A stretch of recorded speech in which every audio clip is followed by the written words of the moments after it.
Bom, pessoal, hoje eu estou aqui com vocês para falar de uma questão matemática muito legal. É uma prova matemática muito legal e muito bonita de teoria de números. Ela diz o seguinte, que a raiz quadrada de um número primo é irracional. E aqui eu escrevi de maneira matemática para vocês. Então, se P é um número primo, ou seja, ele é igual a 2, 3, 5, 7, 11, 13, e lá vai cacetada, a raiz quadrada dele não vai ser um número racional, ou seja, ele vai ser um número irracional. Só um lembrete para quem não está muito a par do que é um número primo, a definição do número primo ela é bem simplesinha. P vai ser um número primo se e somente se os divisores de P são apenas o número 1 e o próprio número P em si. Ou seja, ele não tem nenhum outro divisor. Beleza? Então agora vamos falar logo da prova. A prova não é muito complicada. A gente vai usar a prova por contradição.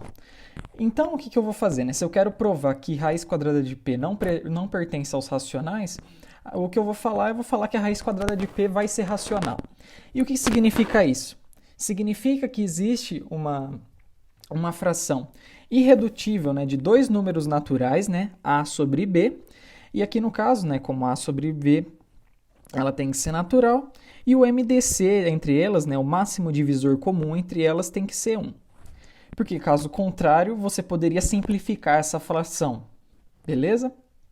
Então agora a gente vai seguir nas contas. Aqui a gente vai ter o seguinte. Se a gente quadrar essa parte aqui, né, a gente chega que P vai ser igual a A ao quadrado sobre B ao quadrado. Passando B aqui para o outro lado, a gente chega que A quadrado vai ser P vezes B quadrado. E como a gente está trabalhando com números naturais, aqui o número P, né, primo, ele é um número natural em si, o B aqui também ele vai ser um número natural, o quadrado do B também vai ser um número natural e o A é um número natural, então a gente chega que A quadrado é divisível por P. Essa é a informação que a gente chega dessa equação. E tem um fato interessante.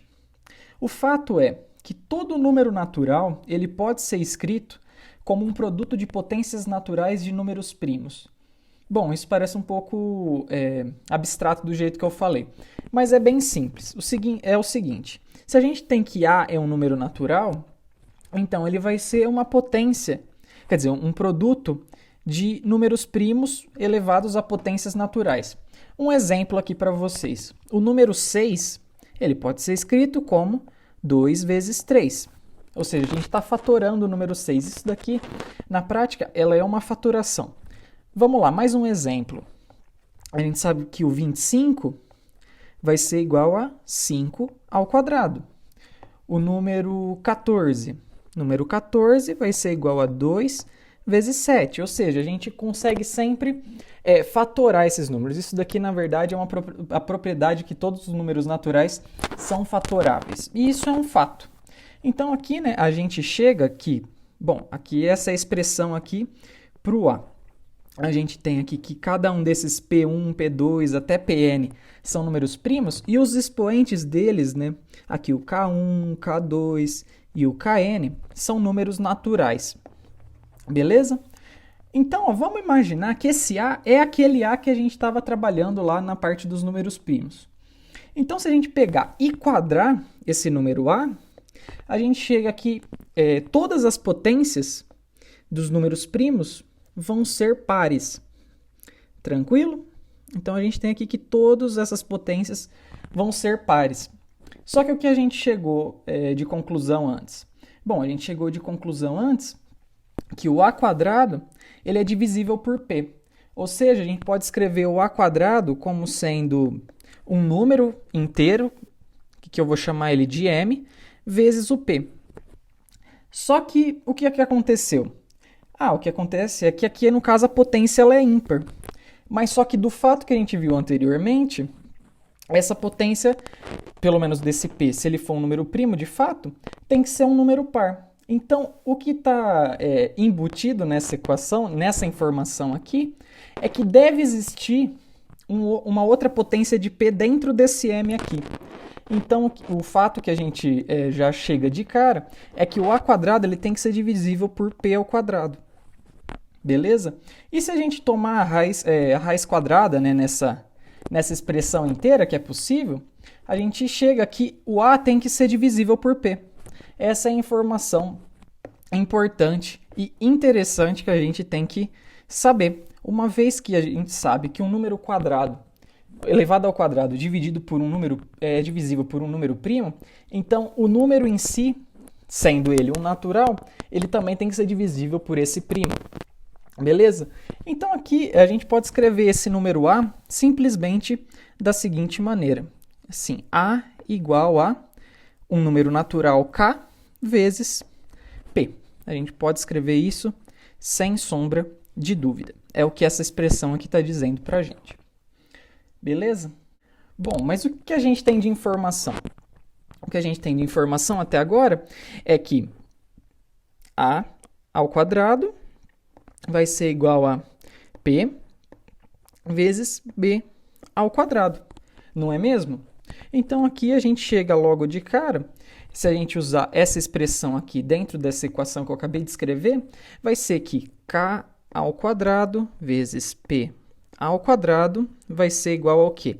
Vai ser igual a p vezes b ao quadrado. Nota que aqui a gente pode cancelar um dos p's, não é mesmo? E a gente chega já de cara que o b quadrado ele vai poder ser escrito como p vezes k ao quadrado. E o que isso daqui significa? Isso daqui significa que o b ao quadrado é divisível por p. Olha lá que interessante, não é mesmo? Da mesma maneira que a gente falou que o a quadrado ele é divisível por p, isso gera que o a é divisível por p, a gente tem aqui a mesma ideia, porque b também vai ser um número natural. Logo, b quadrado também é um número natural, se ele é divisível por p, então deve ter alguma potência escondida na constante de proporcionalidade entre b quadrado e p. E logo a gente chega que o b ele tem que ser divisível por p. Mas nota aqui uma informação que digamos assim, fundamental. O que a gente supôs no começo? A gente supôs no começo que o máximo divisor comum entre a e b tinha que ser 1, não é mesmo? Porque as frações deveriam ser irredutíveis. Só que o que a gente acabou de encontrar, que a é divisível por p e b é divisível por p. Então, no caso, essa fração aqui, em a sobre b, não é mais irredutível, porque a gente consegue dividir a por p e dividir b por p. Então, a gente conseguiria simplificar essa fração. Então, o que isso quer dizer? Significa que o MDC de a e b vai ser diferente de 1. E o que aconteceu? A gente quebrou a nossa hipótese inicial. Como a gente quebrou a nossa hipótese inicial, isso significa que a gente encontrou uma contradição. Então, a gente não pode falar que a raiz quadrada de um número primo é pertencente aos números racionais. Então, ela não pode pertencer aos números racionais, porque caso contrário, a gente quebra a hipótese de ter uma fração irredutível. Logo, não existe fração irredutível que descreve o número raiz quadrada de um número primo. Beleza? E esse acho que aqui é o final do vídeo. Muito legal. Gostei demais. É uma propriedade muito bonita dos números primos. E agora, todo mundo que chegar para você e falar qual que é a raiz quadrada de 2, qual que é a raiz quadrada de 3, qual que é a raiz quadrada de 7, ou alguma coisa do tipo, que o recheio for um número primo, você já pode falar, é um número irracional. Então, daqui por diante, você pode falar com tranquilidade que a raiz quadrada de qualquer número primo é irracional.